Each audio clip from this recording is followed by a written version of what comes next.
La Minute Bien-être sur Vivre FM. Bonjour, bon après-midi, coucou à vous, bisous à votre famille, à votre voisin de palier et à vos coudes. On oublie souvent les coudes alors que ça sert les coudes. Aujourd'hui, nous entrons dans une minute bien-être sympa. Mais pas sympa parce qu'elle a envie d'être sympa, mais sympa parce qu'il est parfois nécessaire d'être sympa. Oui, car aujourd'hui, nous allons apprendre à être diplomate. La diplomatie, oui.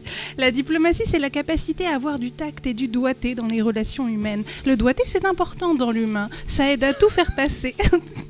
Je fais beaucoup trop de jeux de mots, quoi. Peut-être êtes-vous manager d'une équipe de chroniqueurs de la radio, ou alors avez-vous changé d'avis sur le type de sous-marin que vous vouliez pour votre anniversaire. Oui, c'est vrai, car cet automne, la tendance est au violet et au nucléaire. Vous ne voudriez tout de même pas qu'on vous traite de ringard dans la cour de récré des Nations Unies, quand même. Bon, pour être diplomate, je vais apprendre à parler. Apprenez à communiquer avec des mots choisis. Les mots sont comme des scies circulaires. Si on s'en sert mal, ils peuvent faire bobo. Au lieu de dire « ton sous-marin, il pue des aisselles », vous pouvez plutôt dire « il semble que l'odeur axillaire de ton sous-marin perturbe ma flore nasale ». Ou alors ne dites rien, comme l'Australie. Pour arriver à vous... N'hésitez pas à user de la manipulation mentale pour faire croire à votre interlocuteur qu'il a eu l'idée du truc que vous essayez de lui faire passer en douce. Vous pouvez lui dire « Dis donc France, tu me disais la semaine dernière que tu trouves tes sous-marins actuels un petit peu vieillots. Ils ont le vernis qui s'écaille et c'est moche. Tu sais, moi ça me dérange pas du tout si tu gardes les nouveaux sous-marins pour toi. On est des potes. T'hésites. Je le vois dans tes yeux, France. Ils sont jolis les nouveaux sous-marins. Je te comprends. Bah ouais.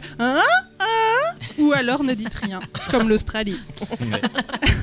Dans le cas où votre interlocuteur se doute que quelque chose se trame et qu'il vous confronte directement, soyez honnête et essayez de rester positif. Oui, bon, ok, j'ai appelé les États-Unis 1 ou 2 fois. Bon, d'ailleurs, ils m'ont dit beaucoup de bien de toi. Genre, oh, la France, oh, les baguettes, elles sont bien cuites, c'est wonderful. Ils m'ont parlé de leurs sous-marins nucléaires qui génèrent leur propre énergie avec leurs réacteurs, alors que, bon, avec les tiens, on doit retourner à la surface tous les 3 jours pour recharger la batterie. Mais il y a un charme, Il y a un charme avec les batteries. Regarde mon téléphone, je le recharge toutes les 30 minutes. C'est super fun. Ou alors ne dites rien, comme l'Australie.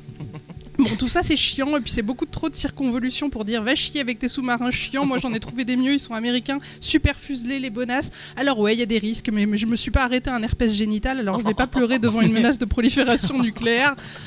Ou alors ce que je vous propose, c'est bien sûr d'être diplomate. Mais le gâteau être un gâteau diplomate, c'est l'assurance d'être en permanence nappé de crème. C'est doux.